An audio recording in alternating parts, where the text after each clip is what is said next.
right. All right, I think we're live. It's been quite a long time since I've done a live show on here. I think it's been 4 or 5 years, something like that. So let's see here. Let's see what the connection is and all that stuff. Oh goodness. Lower than the recommended bit rate. Stream's current bit rate. Okay. Hopefully we're okay. Morning, good connection. Okay. All right. All right. Looks okay. Let me know if it's okay in the chat and all that stuff. I might try to. Yeah. Okay. Well, let's see what happens here. We'll see what happens. It says a good connection. So, if it's laggy at all or anything like that, I mean, it looks okay. Looks okay on here. The quality is good. Yeah. Yeah. Looks okay. Okay, I may have to edit the bit rate for next time, but hopefully it looks okay. All right. We'll stick with this. we'll stick with the live here. But yeah, it's been a long time. This is a show, Let's Talk Television, that I did, like I said, 4 or 5 years ago, probably now. I think 2020 maybe, or 2019, something like that. And yeah, so I did the show for over a year. Was running every single week. I would do a show like this, where I kind of switched it around a few times, but I did like news topics for a little bit, and then I did kind of just whatever I wanted to talk about. Like I highlighted a show that I was watching that week and then just kind of did a topic on that. So that's kind of what I'm doing this week with Daryl Dixon Season 2, of course, because it did, technically the finale aired like last week here on Sunday. So I thought it'd be kind of topical to talk about Daryl Dixon a little bit. And then, of course, I want to get into kind of the state of the Walking Dead universe, if you will, which is kind of all over the place, I would say, at this point. So, yeah, definitely share my thoughts. So it'll kind of be set up as sort of like a review for Season 2, basically. And then after that, kind of sharing my thoughts as to, where I see the universe going and stuff like that. So, yeah, so we'll start with that topic for this week. I will talk about a couple news topics, though. Obviously, the big one was Stranger Things, the teaser release. So we'll talk about that towards the end as well. And yeah, so we'll see how this goes. Hopefully, we'll be doing this every single week now, starting up again. So we'll do episode 1 here, and then hopefully every Sunday. Sundays tend to be a good day for me, so hopefully every Sunday now going forward for the next little bit, we'll try to do these live shows. But yeah, I really I hope the quality is still sticking good. I'm gonna stick with it, and if it's bad or something like that, I guess we'll find out later. But anyways, it's looking okay right now. All right. Okay, so let's get into some things then. So first, I do want to start, before we get into Daryl Dixon and a review and all that stuff, I want to get into this week in TV. So we'll start off with that before I get into the main topic here for the show. And this is where I'll just talk about, basically the episodes of the TV shows that I'm currently watching within the last week or two. And then as these, as we get going and we're really doing these episodes week after week, I'll talk about, specifically, the episode of that show that I watched that week, or if it's a binge, show, then maybe the whole season, stuff like that. So yeah, so we'll dive into that. And so this week, obviously, Daryl Dixon Season 2 on AMC is, obviously I finished that. We'll be talking about that. So I don't want to get too far into that at all. But yeah, obviously the finale episode was this week that we watched.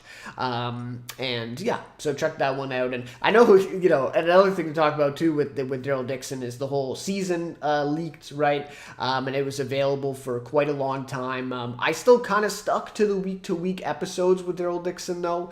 I was able to probably watch the leaks, but I did kind of stick week to week with it. And so I'm wondering, too, if that's part of kind of the lost interest, I think, in Daryl Dixon a little bit. And I don't want to forget to mention either that Shane, thanks for throwing that comment in, Shane. I did see that before I went live, actually. And he said, I fell off this one big time, right? Hopefully Dead City can restore my love for the franchise. Yeah.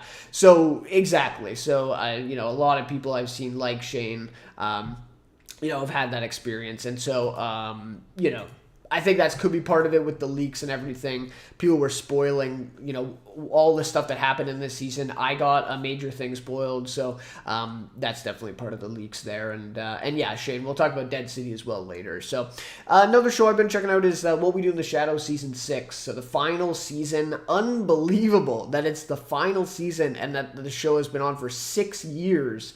I covered the pilot when it aired here on the channel, I think in 2018 or 2019. And so to be with the show now every single year on this ride has been really great. A really great show. I think season 3 and 4, specifically 4 was kind of a low point. I didn't think, we had some good episodes in there, but for the most part, kind of disappointing season. Season 5, I thought was almost a return to form. I thought it was really great. And season 6, I think, is off to a pretty good start. I think I'm 3 or 4 episodes in now, whatever we have up to date. And I haven't been blown away by it, but, nothing bad either. So it's just been kind of good so far for Shadows. And then another one is The Franchise, Season 1 on HBO, the new comedy series that they have on the Sunday night primetime kind of comedy slot for HBO.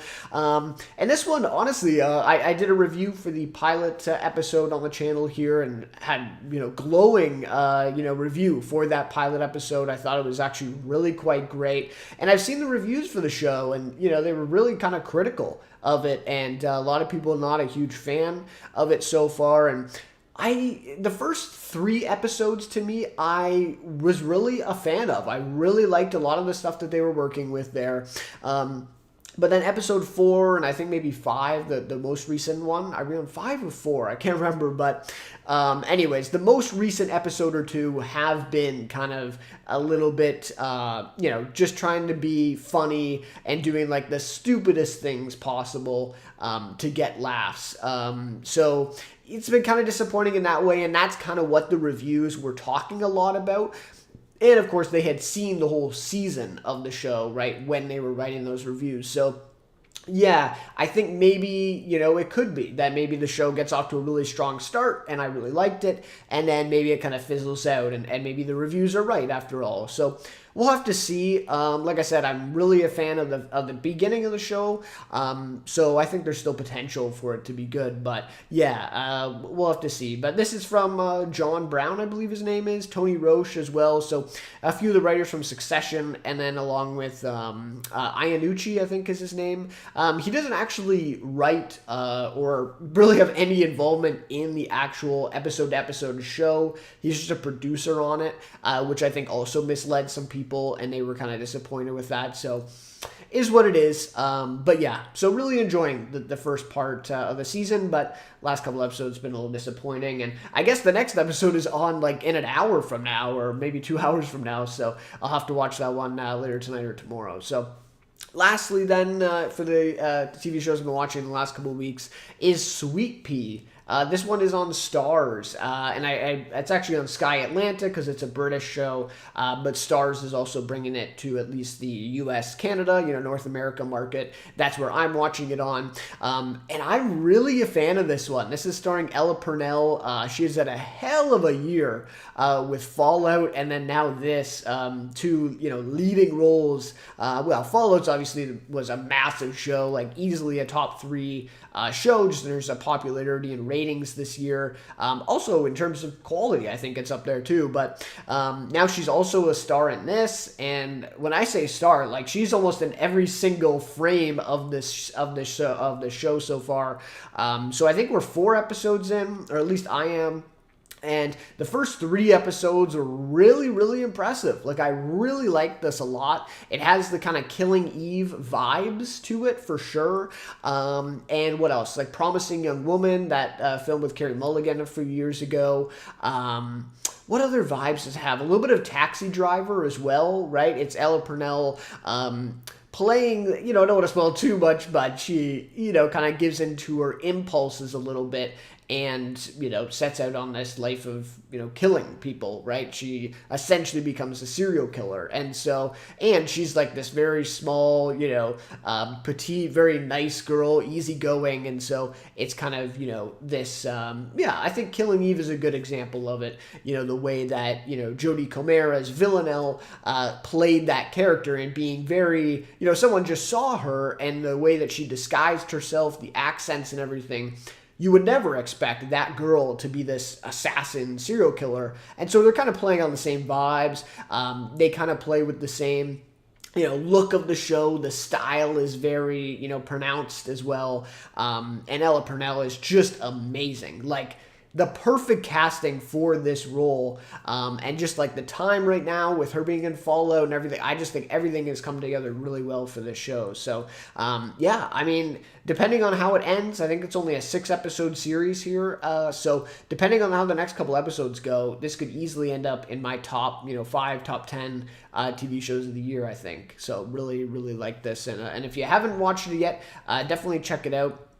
And like I said, if you have seen Killing Eve or any of those other examples I've said, you'll definitely like this one too, for sure. I think you would. So, okay, so the stream is still looking good. I'm just going to keep checking on it periodically just for this first episode, and then hopefully, we get our bearings for next week, and we'll see what needs to be done. But anyways, okay. So let's get into the main topic then. So that's the weekend TV. And then, next week will probably be the same shows, right? I mean, I don't think there's anything new really coming until later in November. Okay. So the main topic here, Daryl Dixon Season 2 and the State of the Walking Dead Universe. So first off, I'll start off basically with my review or my thoughts on Season 2 of Daryl Dixon. And then, like I said, as Shane brought up in his comment there, we'll get to Dead City and kind of, other things going on in the universe here. So this Season 2 was a step down from the first season. And this is coming from a guy who wasn't the biggest fan of Season 1. I thought it was, like, I'll easily take Dead City over Daryl Dixon Season 1. To me, that's a very easy decision to make.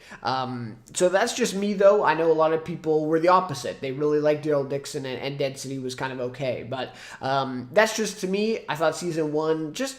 It wasn't that great to me. I really especially hated the explanation for Daryl, getting to France. I thought that was a key thing that I was looking for. I'm like, okay, this is so ridiculous. How are they going to explain this, right? So I thought, okay, like they're going to have a good explanation for this because it's so insane. And it really wasn't that great. But anyways, there's a lot more to Season 1. I really liked Adam Nagaitis. I think that's how you say his name. He was amazing in the Terror miniseries a few years ago now. And he had a great role in Season 1, and he was good. So, definitely positives about Season 1, but I think even with me having some criticism of Season 1, this is still a step down from that one. I mean, I think Season 1 is quite a bit better than this season of Daryl Dixon. This dynamic of Daryl in a new foreign place was intriguing, but it didn't quite capture that in this season, right? I thought that was an intriguing part of Season 1, right? It's like this fish out of water. It's kind of a trope, right? Done well in a lot of other, movies and shows and all that stuff. So it worked well. And, I think Season 1, they really made a great use of the environment, really showcasing that and really showcasing, how Daryl fits into this as kind of this is such a foreign place to him with the language, the people, culture, just everything, right? But it didn't quite capture that same essence to me in this season, and that's one of the things that I thought they didn't do as well. I thought there was still some good settings. They did use the environment somewhat, but there was a little less traveling maybe. There was just fewer settings for the season, and so maybe that contributed to it. You didn't see as much of France as you maybe did in Season 1.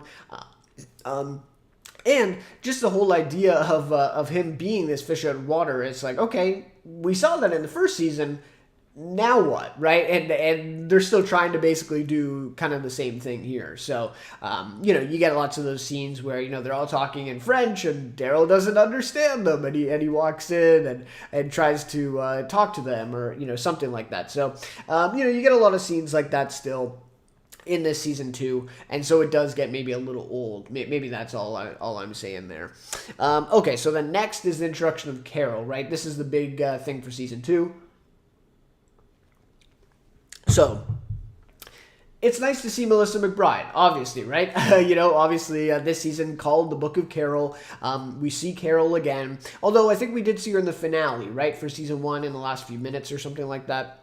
I can't remember, but I believe that's what happened. So, yeah, good to see her back as Carol here, definitely, for season 2. And she had some great moments. They really tried, really hard to go into kind of her emotional state, a little deeper with that character, with the whole Sophia flashbacks and all that stuff throughout the season. And nice for her to reunite with Daryl, of course, right? And that relationship, to see that kind of go forward a little bit. But it did kind of ruin the dynamic of the first season to me, and what I'm talking about, and kind of this whole Daryl, seeing, this new place, being this kind of fish out of water, this foreign entity. Whereas this season, with her coming into it, it was a very different dynamic. Like, it felt, because they know each other so well, and they've known each other for so long, it really did feel less like that kind of dynamic to me, and it was kind of, it felt like a little bit of a different show to me between the first 2 seasons here. And also it was like the first 3 episodes, at least, was basically, we actually didn't see that much of Daryl. Like, I remember specifically, I think it's like episode 2, I think, or 1 maybe, where we see like maybe 25% of the episode is Daryl, and the rest is all Carol. So she really dominated the first few episodes of the season, and so that alone just kind of changed the whole dynamic of the show, and I feel like didn't give as much development where it could have been, given to Daryl. So, I just, in hindsight now, obviously it's easy to say this now, but I do kind of wish that she was just in season 1 and now, like, just continued on to season 2, or she just wasn't in the show. And I hate to say that, because I will get to it. I thought there was a lot of positives between Carol and Daryl, for sure, in this season. But I don't know. Season 1, without her in it, was kind of setting up this specific show with Daryl there. And now with her coming into season 2, it feels like a different show, right? It just doesn't really gel as much as it could have. And I understand there's probably some behind-the-scenes stuff. To me, I always thought it was just that Melissa McBride didn't want to go to France and film, because she initially agreed to it, right? She initially agreed to it. So I'm not sure, I think there was some sort of thing with that, or maybe the contract wasn't enough for her to go to France, like maybe she wasn't getting paid enough to do it, and then they came back to her with a better offer. I don't know, I don't think we will ever know, but I feel like it was something like that, and so she wasn't in all of season 1, but yeah, so I just kind of wish, okay, if she's not in season 1 at all, maybe just leave her out of the show at that point, but like I said, it was good to see her, so, it's kind of a mixed feeling there, but that's just what it is. It was definitely a different dynamic. You could, that's undeniable. Whether you liked it or you didn't like it, I'm kind of mixed, but it was definitely a different dynamic this season with having her there with Daryl. Okay, so one of the biggest positives, or a few positives, I guess, for the season, the interactions between Carol and Daryl were nice, right? Obviously, it's great to see them. They had some of the best scenes and dynamic throughout the entire original show, especially towards the later seasons, like season 9, 10, and 11. Just really great. Some of the greatest moments, of the show in those seasons were definitely between those two.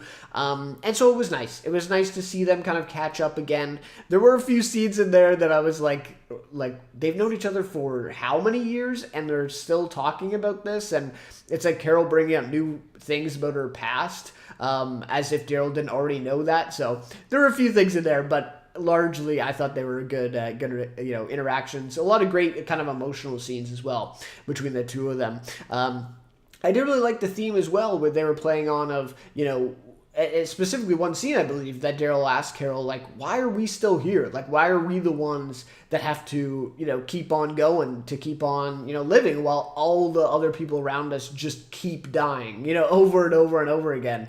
And I thought that was good. It was, and obviously them two have that in common from the original show. They're, like 2 of I think they maybe are now, like the only two original cast members from season 1 that are still in the universe. So they are definitely the two, that theme really plays through the whole show, their whole story so far. So I like that they're exploring that. I like seeing new sides of Daryl and Norman Reedus 12 plus years into the universe. That's awesome. And that's exactly what this show should be doing. And I'll get to that a little bit later when I talk about the State of the Universe. But that's exactly what these shows should be doing. Like, we're 12 years into The Walking Dead at this point. It's time we see some new stuff. Like, you got to get creative. You got to kind of, see new sides to these characters. And I thought this season was really great for Daryl. I really did. And it's really not a small feat, right? And that's the thing.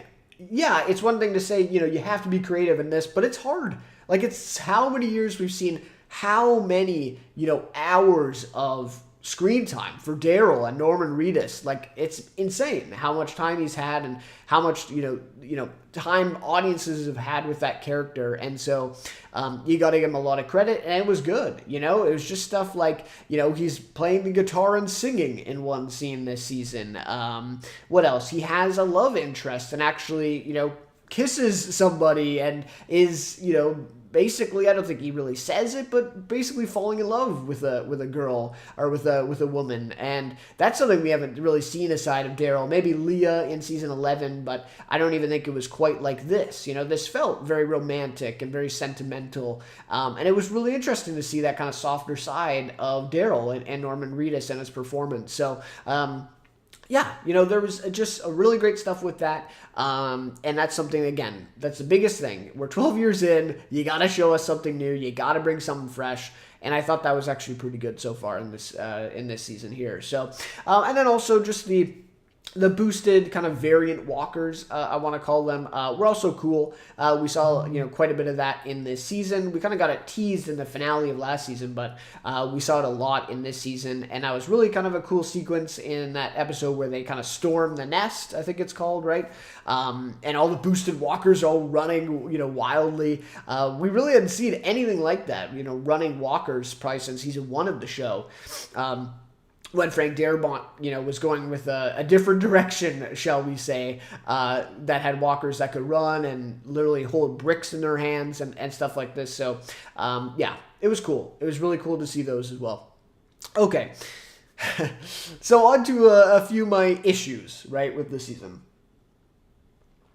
Okay, so side characters, big issue again with these spin-offs and specifically this season. This was the case in The Ones Who Live, also Dead City Season 1.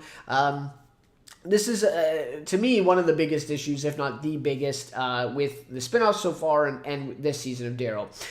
So Carol and Daryl, and then you want to extend it to Maggie and Negan, Michonne and Rick, right?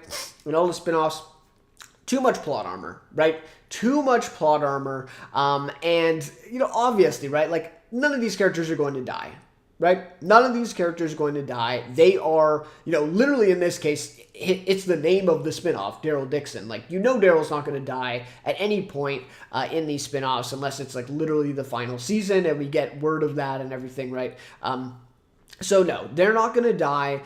Yet, they continue to put these characters in, really risky positions and try to raise the stakes and build up tension. And it's like, oh, I wonder what's going to happen to Daryl and Carol in this, situation. Like, no, they're obviously going to live. And this is something about, the original series where we literally had maybe 3 or 5, characters at any given time in The Walking Dead that we knew, 90%, probably that we're not going to die, in that given episode or season, right, of The Walking Dead. But, like, maybe 3 or 5, right? I mean, even Glenn, obviously if you read the comics, you probably saw that coming, but even Glenn, up to that point, if you didn't read the comics, you probably would have thought he would have been one of those 3 or 5 characters that would not die in the show. And then even Rick, obviously he didn't die, but he did leave the show. And so, for those that were living on a rock and didn't know that he was leaving or something,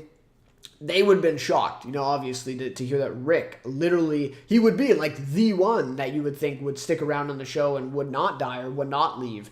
And he did.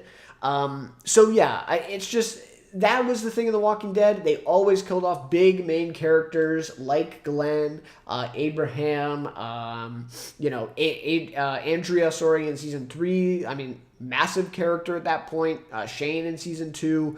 The list goes on.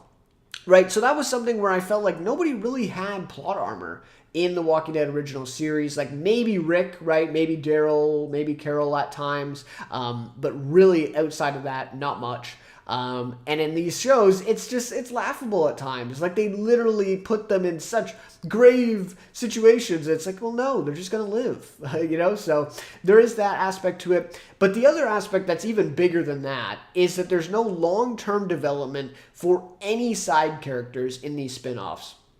And the second that any of these characters look like, okay, damn, like this is actually a good character that I enjoy watching now in this spinoff, and they're not named Daryl or Carol or Maggie or Negan or Michonne and Rick, right? And that's right when the writers decide to kill them off. And that's exactly what happened. Spoilers with this season with Isabel. Just a terrible death, absolutely terrible death. Maybe you could have done this where it would have been impactful and made sense. That's not the case in this season. Just an absolutely terrible death.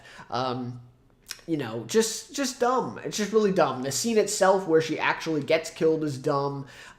Just what it means for the show and the impact it had was very minimal. Obviously Daryl is impacted by it, but in terms of the actual plot of the show, very, very little. And even in the finale, Daryl seems to already kind of be moving on. So just laughable. Isabel was easily becoming, out of all these spinoffs, easily the best side character to me. Easily. And she was, like, honestly, I was really liking her. I thought they'd really developed her well. And so then to just see her killed off, especially in that fashion, no, just terrible stuff there. And the same stuff happened in Dead City. The two big side characters that they were developing the first 5 episodes killed off just like that in the 5th episode there. And the ones who live a little less so, maybe Jadis, you could say, was killed off there. I can't remember the other side characters really. What about the character is it the first episode or first couple episodes? I forget his name, but the one who kind of goes with Michonne, to find Rick at the beginning. I thought he was great. But they kill him off too, I think, after an episode or two. So anyways, yeah, just terrible, stuff here with Isabel this season. And there was a couple other characters too this season that they just killed off in very odd fashion. So yeah, and then obviously, the thing with Daryl, specifically with season 2, is all the villains were defeated rather unceremoniously this season, right? Like, what happened there? We get the main villain of the show, basically, to this point. Madame Janelle is her name, I think, right? And she's, I guess, killed off okay. Like, it's just okay, though. Like, typically, that type of death for a villain that had been there for 2 seasons would typically be in the finale, right? Like, it's the climax of the season, we've built up to this, and now they're gonna die. But even her death, like, that was in, episode 3 or 4 of this season? It was a good death, like, physically, just the scene itself was good, but it just came at a very odd time to me. And then we see, of course, Lo-Sang as kind of like the secondary villain, and then he's killed off very unceremoniously. We don't even see it. Like, it's technically off screen. Daryl kind of beats him to death. We don't even actually see it, though. Like, it's just kind of there in the background, and we don't actually see Lo-Sang, so that was weird. And then in the finale, by the time the finale comes for this season, in terms of villains, we are left with the kind of sidekick for Lo-Sang, right? That's like our biggest villain that's left at the end of Daryl season 2, and it's like, really? Like, this is the best, right? Like, this is the best that we could do up to this point, to have a finale where the climax is coming, like the biggest, the payoff of the season is coming, and we're stuck with the sidekick of the secondary villain of the season. And not even her, like, she just kills herself. They don't actually even have to defeat her as a villain. She literally just kills herself. So, yeah, very, very disappointing in that regard. yeah, just really disappointing in terms of the villains for this season. So even then, I think the villains, the Croat is great in Dead City, way better than the villains in Daryl Dixon so far. And he, remains alive after the first season because that makes sense. Like that was the climax of the season, was him. And then we get introduced to the Dama, like the new villain, right? And so he's going to be kind of sticking around as more of the sidekick character now. So, I don't know. Yeah, I just really disappointed when I thought about that. I'm watching the finale. I'm like, who's the villain at this point? Like, what are we doing here? It's the sidekick of the secondary villain? That's the best we could do? And then that's how she dies? It's not even like Daryl has to kill her, Carol has to kill her. No, she just kills herself. So, yeah. Side characters, not good, and the villains, not good either. And at least Dead City had the villains going for it. So, also, another one, Codron. What are we doing there? Like, what is this? I actually thought they were taking him in a very interesting direction towards the end of the season. I thought for sure he would have been dead within the first couple episodes of this season. But the way they took him was actually really interesting. It reminded me of something like a Murphy in the 100, kind of a, obscure take. But that's what I thought of, where it's like, Murphy in early episodes of the 100 is like literally the villain, right? Like he's literally... you would think he would not last long in the show. He's the villain, and he has to be defeated at a time. Well, that was Codron in season 1, and, in this season, they do take him on an arc. He was even, willing to sacrifice himself for the boy, right, and for Daryl to get to safety, to get away from Madame Janelle and all that. So I thought it was really interesting, and like Murphy, he was kind of becoming a main character in the series, and I thought it was really interesting. Maybe they'll actually let him stick around. Like, maybe they'll actually give a side character an interesting arc and let him stick around in the show. Oh, no. But wait. The finale episode, he just disappears. Like, what happened? Now, there is a chance that he does come back in season 3. Technically he's not dead. So I wouldn't rule that out, but it kind of seems like he is. Like, the way it ended, to me at least, I got the fact that we're not going to see him again. And if that's the case, that is insane. Because, like I said, really interesting arc they were developing for him. It looked like, okay, this is kind of interesting. Let's see where this goes. And then just disappears. Like, it's almost comedic, the way that it plays out, where they are kind of hallucinating right at the end of the finale there. And then he just, sees his brother and chases after him.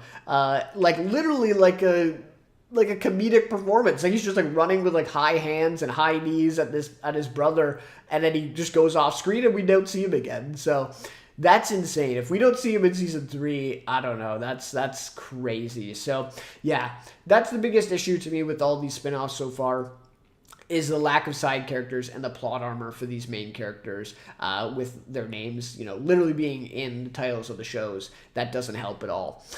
And then obviously the elephant in the room is the writing, right? The writing took an absolute nosedive this season of Daryl. There was moments of just pure stupidity and nonsense that were pretty rare in other spin-offs in the original show. Obviously I think, the original show, there were times, where people, season 7, a lot of people don't like season 7, including myself. I think it's probably the worst season of the original show. But I don't really remember moments like this that we saw in Daryl Dixon season 2, which just nonsensical. What are we doing here? The one scene in particular that was really funny to me, which it shouldn't have been, but it was really funny. And maybe I took it out of context. Maybe I was, kind of looking too far into it. But the one scene where they do kind of stop in Greenland with the plane, and they talk about they have to do repairs, they have to fix the plane. And in large part, the only time we actually see him fix the plane is when he gets, essentially a roll of duct tape. He's literally holding tape in his hands, and he's, taping over a part on this plane, and then says it's fixed now. And then they fly to France after that. So maybe I'm looking too far into it and overcritical or whatever, but literally that sequence plays out, and it's just him having to do repairs is literally him just putting a piece of tape over it. And this is like a real plane that they're flying across an ocean. Like, yeah, stuff like that. What else? The first episode, what in the hell was that? Like, our main villain, Madame Janelle, and Daryl literally meet up in that first episode, which makes absolutely no sense why that Madame Janelle would even be there in the first place in that scene. But she is in that scene, and Daryl is about to kill her, and then he waits for maybe 20 seconds to reload his gun and shoot her, and of course she disappears by the time he actually pulls the trigger.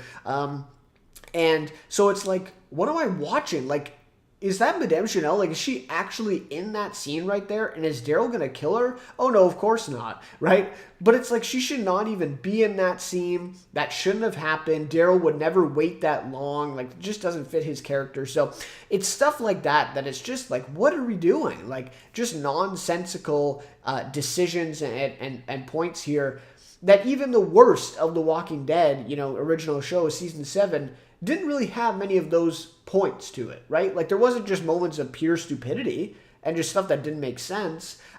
It was just that, maybe it was boring, right? Like, we were spending a lot of time with secondary characters that we don't care about as much.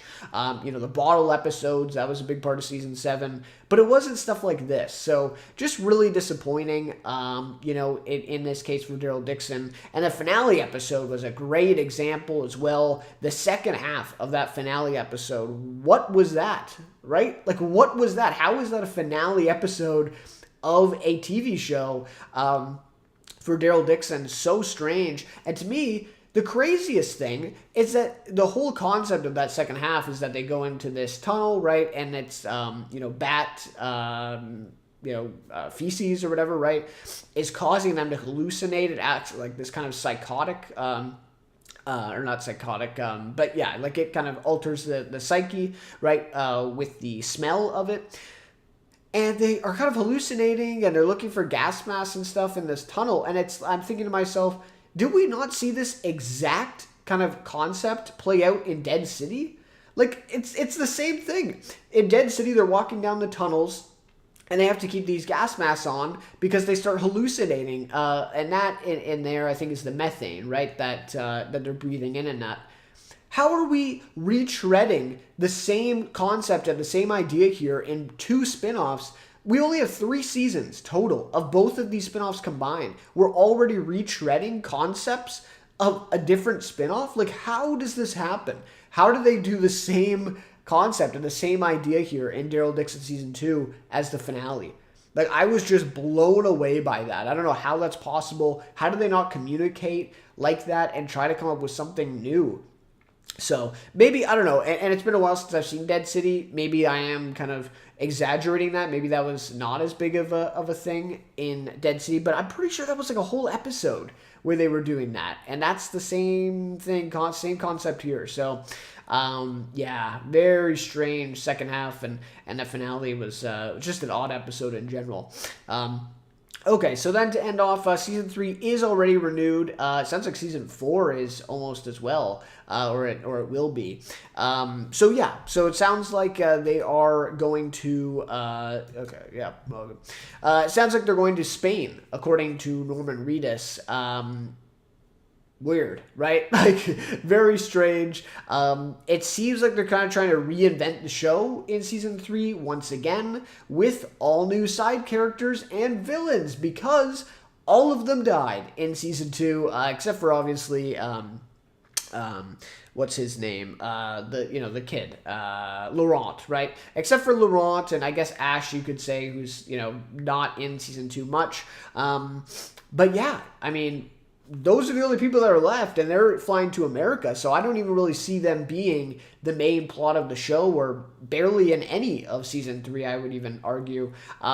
So yeah, let's what could go wrong, right? Let's bring a whole bunch of side characters in again, a whole new cast of villains. We'll just kill them off unceremoniously, and all the side characters will just be done anyways. Don't worry about developing them, because we're all going to kill them off by the finale, or maybe even before that.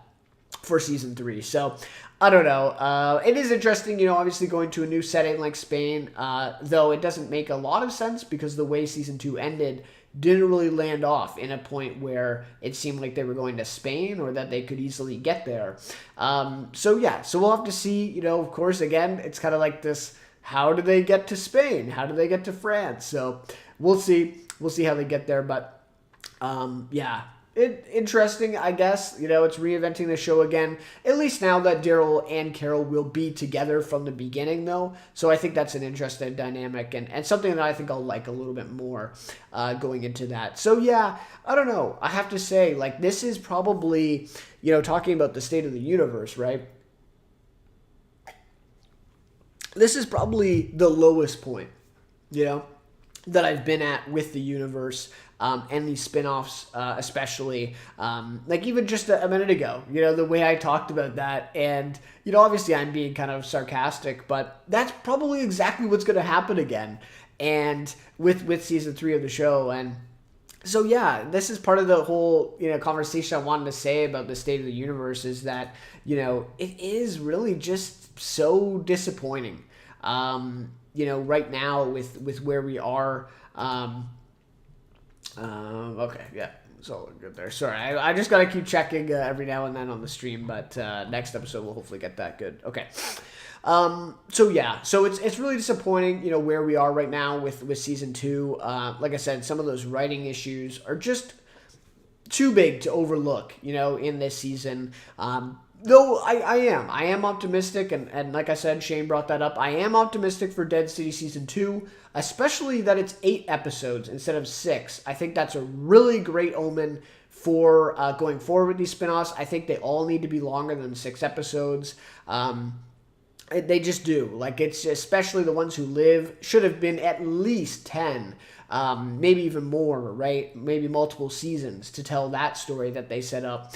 And even in this season, we did kind of have some lulls, but I think a bigger season would have made a lot more sense as well. So, yeah, I am really intrigued by the fact that it's more episodes, that it's 8 episodes for season 2. I think that's great. So yeah, I am optimistic, and like I said, I actually really quite liked season 1 of Dead City, quite a bit more than Daryl season 1. So.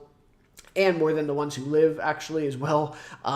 So, yeah, I am optimistic for Dead City for sure. But right now, just as we speak, just after seeing Daryl Dixon Season 2, probably the lowest point I've been at after one of these spinoffs, I have to be honest. So, so let's look forward into the future here. Just a couple things quick. So, the ones who lived really damaged the future of the universe to me, right? And I talked about this when the series ended. This is nothing new, but that rushed finale and the way that the CRM was taken out, it really raises the question of what are we building to now, right?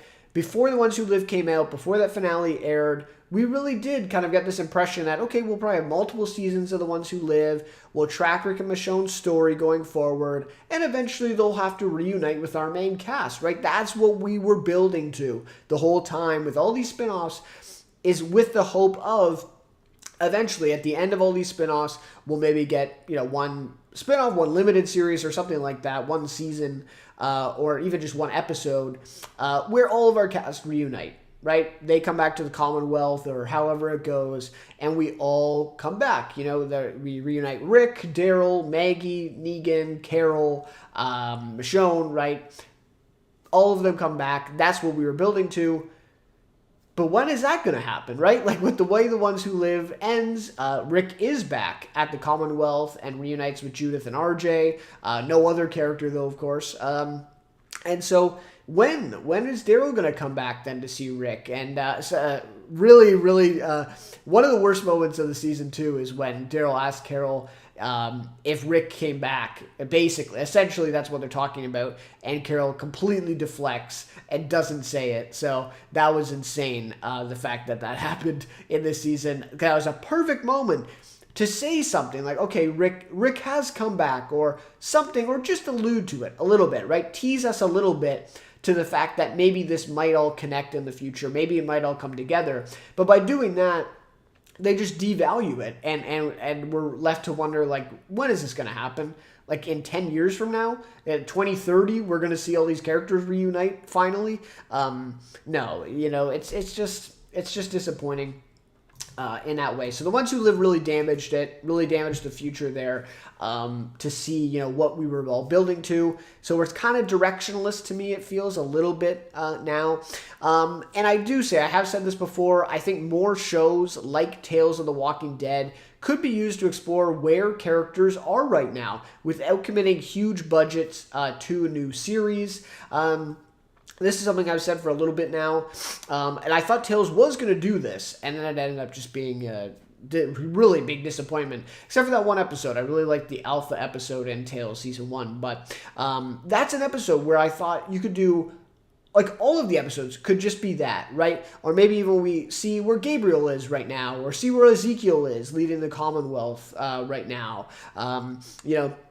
something like that, where you could see that right now in The Walking Dead, and you don't have to start a whole new 6-episode spin-off series of seeing where Ezekiel is and market that and do all the things. No, you just do another season of Tales. You pay Carrie Payton to do one episode of a series. We see where he is, and that would really keep us fans of the original show engaged with the universe. And then, obviously, you could connect all those things in a spin-off, reuniting the cast or whatever you want to do down the road. So I think there's so much potential there with Tales of the Walking Dead if they want to expand it and change it a little bit. I have a feeling that they probably won't do that, but I think it's just such a good opportunity. So kind of disappointing that they're not doing that. And obviously, I think there's still room for new creative stories with new characters within the universe here. I think that's for sure on the table.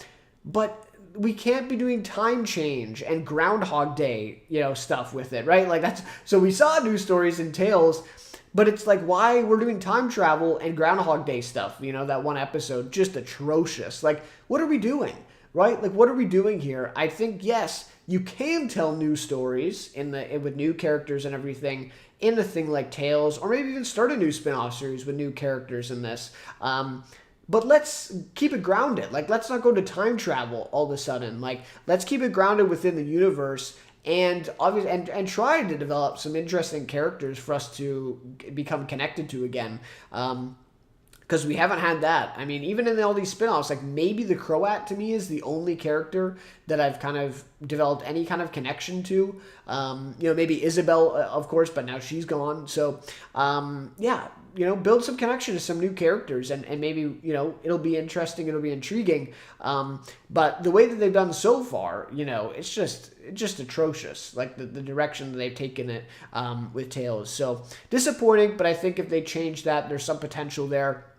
And I have come to the realization as well, after Daryl Season 2 here, just watching these characters that we love is not enough to keep this universe alive going forward, if the writing is going to be that bad, right? Like, at times in Season 2, the writing is so, there's so many, I don't want to say so many, but there's a few, right? Several glaring, things in the issues with this season. Like, just, like I said, pure stupidity, nonsensical things going on with this season that it's just, like, it's not enough that we're just watching Daryl and Carol and it's, we want to see these characters and stuff. Like, if the writing is that bad, I don't know if I can get past that. I don't know if I can get past those types of moments, even though I love watching Daryl and Carol. So they really got to fix up the writing for Season 3 and for Dead City here going forward, because it's just not enough. Like, I can't get by those things, those issues, even though I love Daryl so much, I just can't get by them. So they got to fix up the writing for sure, obviously they need to fix up the writing regardless, but also develop some side characters and give us something a little new for us to become connected to again. And I think, obviously there's still potential to keep this alive. Look at the ratings that Daryl and Dead City and all these spinoffs are still getting for AMC. So obviously there's still potential. There's still room there. But I think they have to. I mean, obviously they have to improve the writing. They can't go with another season of a show like this with this type of writing. Just absolutely abysmal in this season at times. So they have to fix that, and then hopefully they can change some things. And I think still there's still potential, right, to keep this universe alive going forward. So anyways, and at the end of the day, I've invested so many years and so much time into this thing. I'm probably going to stick it out until it's like literally dead and there's nothing on anymore about it. But I will say, like I said, I think this is the lowest point I've been at thus far in the universe and following this, the universe and all the spin-off shows. So it's just unfortunate, but it is what it is.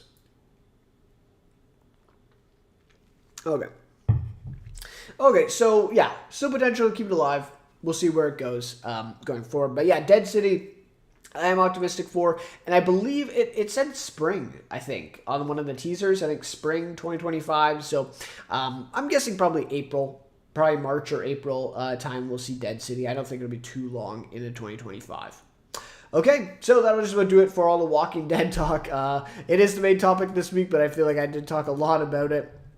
Yeah, so those are my thoughts on season 2 and kind of the future of the universe there. So, anyways, yeah. So yeah, I guess I basically acknowledged Shane's comment. He said hopefully Dead City can restore my love for the franchise. Exactly. So, yeah. Any other comments? I'll definitely address that as well. Okay.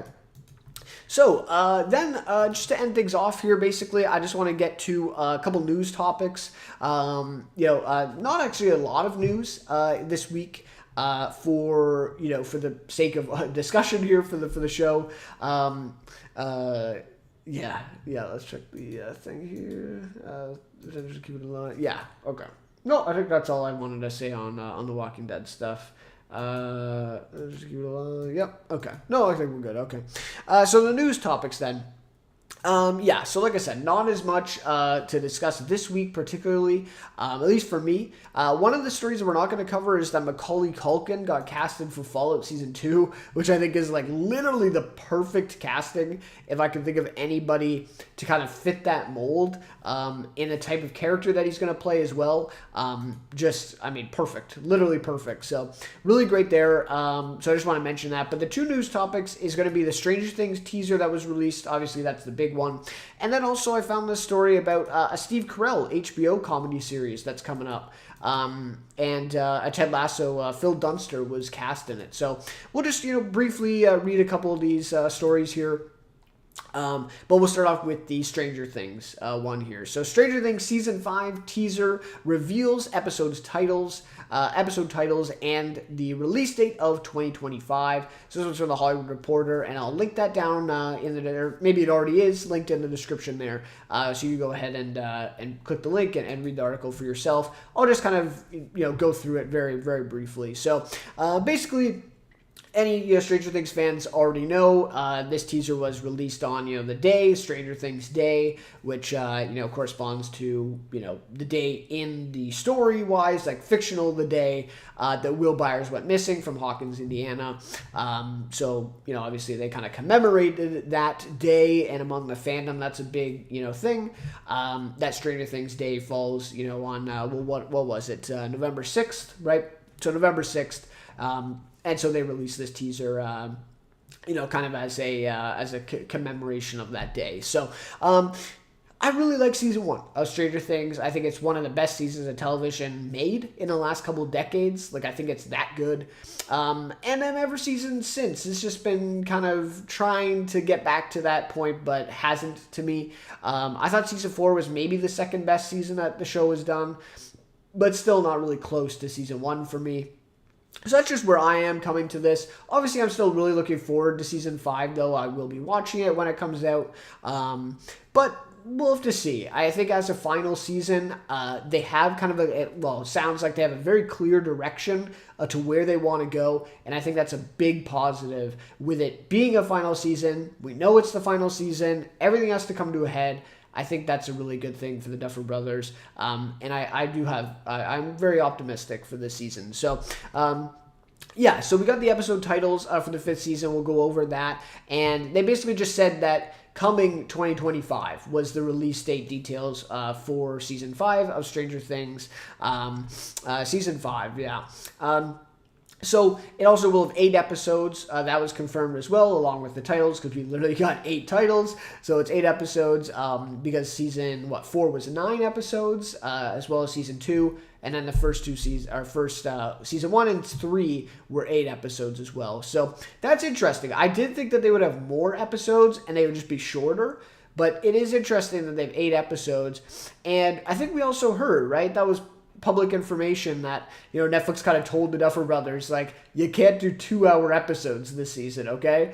So I'm not sure if that actually, maybe that was just out there, or maybe that is true. But it does sound like we probably won't have any 2-hour episodes this season for Stranger Things. So, yeah, it is 2025. I think that was, pretty well known, though, that it was going to come out then. But probably not for a while, right? I'm guessing it'll probably be September or something like that. Maybe October for the Halloween type of release. In 2025. So we're probably still almost a year away from this, but still cool, to have the teaser out and to have at least, the year 2025. Now we know it is going to come out then. So, yeah, that's what it is. Like I said, 8 episodes. They talk about that in the article. So the titles, we have The Crawl, The Vanishing of Blank, because they obviously blurred it out in the teaser, which is very interesting.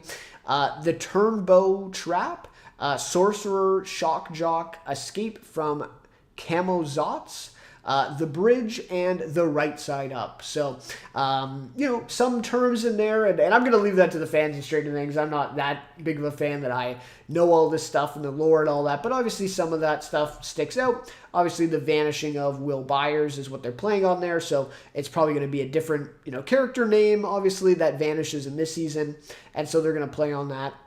And what else? The Bridge, obviously, we get that I know that reference. And The Right Side Up sounds like, we're basically, abandoning the Upside Down, and now we're in the Right Side Up. That's probably what it is referring to. So those are kind of my thoughts on those episode titles. Like I said, I will leave that. And if you are a Stranger Things fan and you have theories on this and all that stuff, please leave it in the comments for sure.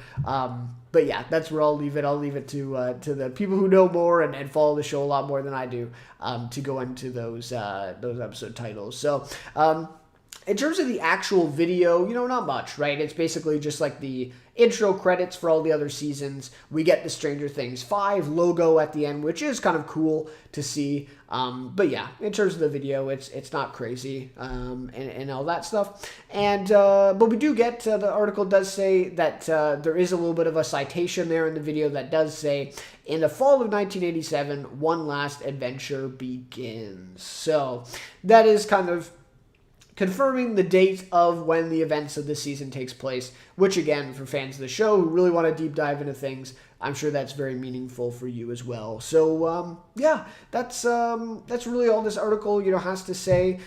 It was big though. I mean, you can't kind of downplay the fact that this teaser was absolutely massive, even though it's really not much, but it was massive to at least hear something about the show and to hear Netflix put something out like this, because it's been so long. It'll be over 3 years, right, since season 4 by the time this actually comes out. So, yeah. Big news for Stranger Things Season 5. So, fans of the show, really sure you're hyped. I am hyped as well. I'm not, obviously the biggest fan, but I'm hyped as well. And I'll definitely be watching Season 5 when it comes out to Netflix next year, probably in the fall of 2025, for sure. Okay, so yeah, I think that's pretty much it then for that news article. That's really all they went through here. Yep, the year would be debuting. Of course, the titles. Season 4. Well, not much else is known about Season 5.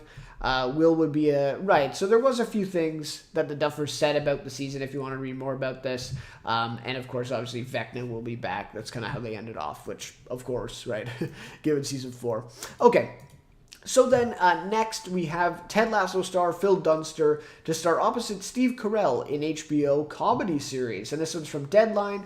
Link to this one will be in the description as well. I thought this was interesting because this is the first time I'm hearing actually about this new series with Steve Carell on HBO, right? It is untitled, by the way. There's no title for this yet, which is interesting. I think by now they probably have a title for it, but it is what it is. So the article here, Emmy Award nominee Phil Dunster from Ted Lasso and The Devil's Hour will star opposite Steve Carell in HBO's Untitled comedy series from Bill Lawrence, Matt Tarses, and Warner Brothers TV, so it'll be on HBO, obviously. Details regarding Dunster's series regular role are under wraps. So it sounds like, obviously, it's untitled. We're not getting much detail about his character, so it sounds like a lot of this stuff is still under wraps, or maybe even still maybe in development at this point. Bill Lawrence, of course, big name. Right, Ted Lasso, he has Shrinking, the new season's on right now, I think. And it says this Matt Tarsis guy is from Scrubs. I've not seen that show, but of course I heard of it. So anytime Steve Carell and comedy TV show are in the same sentence, it's obviously going to garner some attention, and definitely got my attention. In terms of any details that we have is, it says, the series is set on a college campus and centers on an author's, played by Steve Carell, his complicated relationship with his daughter. And that's it. Like, that's the only details that we have for this comedy series. It does say, it says, in May of this year, the show received a 10-episode straight-to-series order from HBO. The half-hour single-camera project reunites Dunster with Bill Lawrence, who developed the hit Apple TV Plus series Ted Lasso, which Dunster was in, obviously, all 3 seasons. So he played Jamie Tart, right, in Ted Lasso, which I have not seen. Well, I saw a few episodes of Ted Lasso, but yeah, I haven't seen all the seasons of Ted Lasso. So yeah, so that's what it is. So he's tapped for this one, and it does say the premiere episode is written by Scrubs collaborators Lawrence and Tarsis, who executive produced with Carell and then a few others there. So we don't have a director. It doesn't sound like. For the premiere episode, which is interesting. HBO comedies have managed to get some crazy directors recently, like the franchise show that's on right now. Sam Mendes directed the first episode, so some interesting names for sure attached. So I wonder who will be coming on board in this one. But interesting that in May it received a straight-to-series order from HBO. No pilot or anything. 10 episodes. Go to it. Produce it and give it to us. And that's what HBO said. So, interesting. I think that shows a lot of confidence, obviously. To have Steve Carell, Bill Lawrence together, I think this, obviously it at least has the recipe to be good and, to get good ratings. But we'll have to see. Steve Carell's Space Force was kind of shaky there. I think a lot of people would call it kind of a flop or a bust. I didn't actually end up watching it, but didn't hear good things about it. So we'll see. Obviously, Steve Carell always will be known for The Office, and he's great in a lot of movies too. So we'll have to see. We'll have to see how this kind of compares to The Office, if it will come anywhere close. But Bill Lawrence has done, and what else has Bill Lawrence done? Right, he did Bad Monkey with Vince Vaughn this summer, which I did watch, and not all the way through. I didn't get all the way through that season. I did a review for the pilot here on the channel as well. I thought it was okay. I thought Vince Vaughn kind of carried it, but I thought it was okay. And Ted Lasso I haven't seen all of, so yeah, I kind of lukewarm with Bill Lawrence, I guess you would say. So, but obviously Steve Carell and comedy, like I said off the top, together in one sentence, I'm in. Count me in. I'll at least check out the first episode. And I think for fans of Ted Lasso, to see Phil Dunster, a big part of that cast, coming on board here, joining Bill Lawrence again, alongside Steve Carell is very interesting. So yeah, interesting news here, and we'll have to keep an eye. Obviously, if it was ordered to series in May, I would think probably next year at some point, probably May or June of next year, we could maybe see the first season, maybe even later than that, maybe July or August or something like that. But I do think, his casting obviously means that they're probably in production already or just about to be. So we'll have to see this one. Look forward to more news about it, and eventually probably checking it out next year. Okay. So that'll just do it then for the news topics. As I discussed just briefly there, like I said, Macaulay Culkin, did get cast in Fallout Season 2, so that's another thing that kind of came up. But anyways, that'll just about do it, I guess, for our first episode of Let's Talk Television, back after quite a few years here. Hopefully the live stream cooperated. I'll have to review it and make sure that everything's good on it after this. And then hopefully for next episode, everything will be good, and then I can just kind of not worry about it as much. But anyways, it is what it is. Okay, so thanks for everyone who joined the chat. Thank you, Shane, for commenting there. I think you threw that in before I actually even started. But I did see that was in the chat. So anyways, yeah. So I guess that'll just about do it then for this episode of Let's Talk Television. News topics and all that stuff. So we'll be back for episode 2 next week on Sunday, I believe. Hopefully we'll be back Sunday. Yeah, hopefully.